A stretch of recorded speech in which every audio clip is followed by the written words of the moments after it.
So if you're taking vitamin D, which of course you are, I have some important updates for you.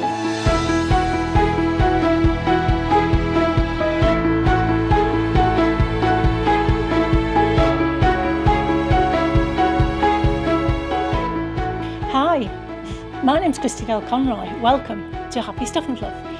It's a channel for women over 50 who are getting happy and growing younger. However, we welcome everyone because a lot of the things that we talk about on this channel are relevant and will help everyone. So you're welcome. And before I start talking about vitamin D, if this is your first visit here, please consider joining us and subscribing. That would be great. It would be great to have you here.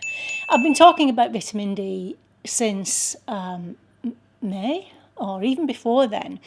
But I've been talking about it in terms of its relevance to coronavirus. And there's some other things I want to mention. But before I do, a couple of announcements. Well, not one announcement and a little bit more information. First of all, my blog is now live on my website. One or two of you have said you've seen it already, and I hadn't mentioned it. Well, the blog is now up and running. I've kind of revitalised it, if you like. It was popped on the shelf for a while. So the blog is kind of a written version of some of the videos that we do on Happy Stuff and Fluff, but not always. The blog is also, I'm also using the blog really to talk about all kinds of random things that I don't talk about or get the opportunity to talk about on this channel. So pop over to the website. There's lots of stuff over there that you'll be interested in. Now, before I get into vitamin D, I've also been talking about Manuka honey. I'll leave a link.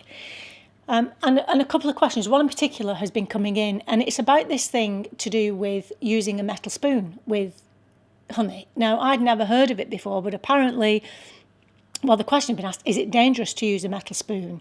Well, it appears to be a bit of a myth, and it's all to do with the metal or the honey eroding or corroding. Is it eroding or corroding? Corroding. If you're a wordy, let me know. If you're a wordy person, let me know in the comments. Anyway, it's about causing damage to the spoon and the spoon causing damage to the honey. Now, apparently this can only come from the idea if you leave a metal spoon in the honey for any length of time. Why you would do that, I don't know. Maybe if you pour your honey into a bowl of some sort and leave a metal spoon in it in that sense, which I suggest you don't do anyway. I'll tell you in a second. But yeah, and you know, we've got the wooden honey drippers, which are lovely, aren't they? You can use those instead. But I do actually use a metal teaspoon, scoop in, out, and that's it. Now, that's not going to cause any problems. So I would say no to that. Use your normal teaspoon. Just don't leave it in the honey for any length of time. Also, if you use, for example, if you are eating it, spreading it on toast, and you do that, and then you dip the knife into the honey, and don't do that either, because what you don't want is to get little bits of food in the honey, because that could mess with the bacterial elements in there, the antibacterial elements. So it's not wise for you to do that either. So whatever you use to scoop your honey out, use that, and then use your knife to spread it, which of course I'm sure you do anyway. I just wanted to mention those things. You need to store it in an airtight container, because what you don't want is for water to get in your honey, but also you don't want the honey to lose water. That's when it starts to crystallise. I'm sure you've seen that. So yeah, keep it in an airtight container, preferably glass, in a kind of cool, dark space, and that's going to prolong the length of your honey. And as we mentioned, Manuka honey is more expensive, so you want to look after it when you get it. Okay, so that's it about honey. Let me get on to vitamin D. Now, as I say, I've been talking about it with reference to the fact that studies are showing that vitamin D can help prevent you get coronavirus, it can help ease you through it if you do get it, and it can reduce the risk of dying from it. Now, the studies are rolling in about this. Unfortunately, there have been few clinical trials done. Now, I've written to my MP about this. I feel so strongly about it. The whole world is deficient in vitamin D, as I've said before. And if there's something like this that's proving to help, then why is nobody looking into it? Thankfully, we now have vaccines on the horizon, but I, for one, would far rather prevent than have to be taking a vaccine. You know, I'm grateful for the vaccine, obviously, but just anyway, I'm going to stop talking there. Suffice to say, I've written to my MP about it. I'll keep you updated to what response I get. If you feel like this too about it, and you're in the UK, write to your MP too. Get Matt Hancock looking into this, and let's get vitamin D looked into. But it's not just about coronavirus. Let me tell you a story. My brother, I have two brothers, in fact, but this particular brother, I was saying to him, are you taking vitamin D? Have you started taking vitamin D? Are you going? And giving him all the reasons why, and I would get this kind of a little bit like that. So in the end, because there's only so many times you can beat someone around the head, isn't there? I sent him some vitamin D, you know, in the hope of shaming him into taking it, and it actually worked. He started to take it. Well, I'd say probably about 3 weeks later, I got a phone call from him, and he was absolutely effervescing about how much better he's felt since taking the vitamin D. He's not as tired, his body doesn't ache so much, he feels more alert. He just went on about all the benefits that he knows are down to vitamin D, because he knows he felt that way before he started to take it, and now he feels so much better. My brother's name is James. And I'm so pleased that he is now taking vitamin D to help him with all of those things, but also to help him with coronavirus. Now, one of our viewers, Liz Jones, thank you, Liz, for this. I really appreciate it. She told me, and I'm quoting here, I was like an old woman with joint aches, severe shoulder pain and chronic fatigue prior to being diagnosed with severe deficiency of vitamin D. My shoulder also became a frozen shoulder of 2 years, which I believe was helped and cured with taking the increased dose, which he started to do in March this year. I now get out of bed in the mornings and down the stairs with ease. I don't feel breathless, I don't tire so easily, and hair loss is much improved. Now, you think about women over 50 as we get older, and hair loss is a thing. And so many times we tend to think, oh, the aching bones and so on, I'm getting older, and I'm sure your medical healthcare professionals have probably said to you at some point, well, you know, you need to expect these aches and pains as you're getting older. No, you don't. No, you know, you could just be deficient in vitamin D. It's like, oh my goodness.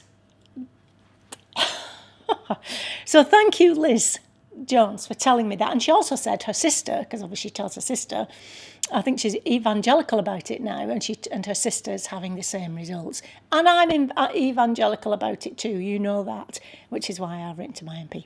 Anyway, so yeah, that was that. Now, another viewer of ours actually brought to my attention, he said that he's been taking vitamin D since the beginning of the pandemic, but he also takes it with vitamin K2, which helps with the efficacy of vitamin D. So I had a look into that, and he's quite right. Thank you so much for alerting us to that.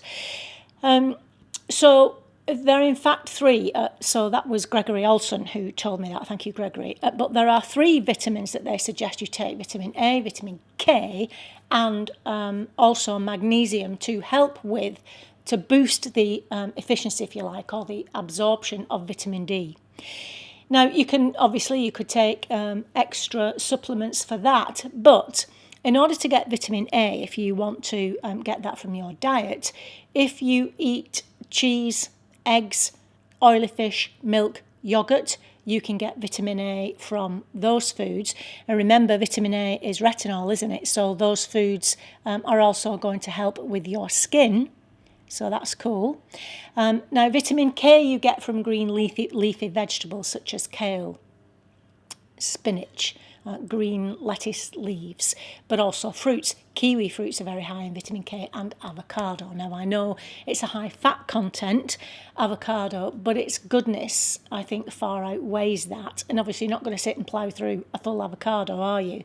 But slicing it up on, in salads. If any of you use avocado in any other way, let me know in the comments box below. And then, of course, magnesium. Well, avocado has magnesium in it too, so it would help with that, as does dark chocolate. I'm a fan of dark chocolate, as you know, and bananas. So those are easy to eat, aren't they, to get your magnesium levels up. So if you do all those things and put those things in your diet, then you will be helping your vitamin D to be absorbed. Now, when should you take it? There's a little bit of debate about this.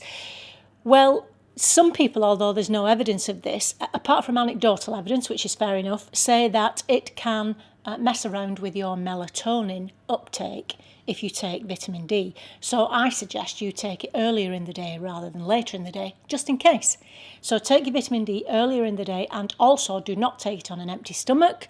Eat it with food, because that also helps to get it into your system more quickly and absorb it. So take it as early in the day as you can.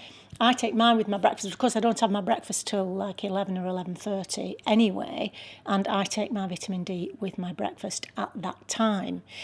So yeah, just in case it does mess with your sleep, take it earlier in the day.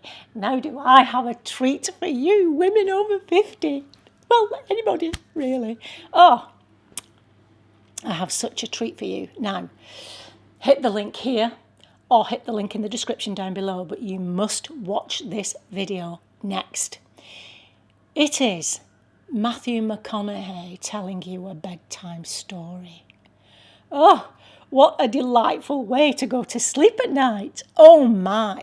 Now, for those of you who are old enough to remember Richard Burton and how everyone used to swoon at his rich, deep velvet voice, listen to Matthew McConaughey. It is delightful. And he is telling you a bedtime story. It's called Wonder. And, you can sit and listen to it all day on repeat if it makes you feel good. But it's designed for you to listen to as a bedtime story before you go to sleep. How delightful. What a way to go to sleep. So listen to that next. So if you listen to Matthew McConaughey telling you bedtime stories to send you off to sleep, and then you follow my suggestions in my happy morning video, I'll leave a link here, I've got you covered at both ends of the day.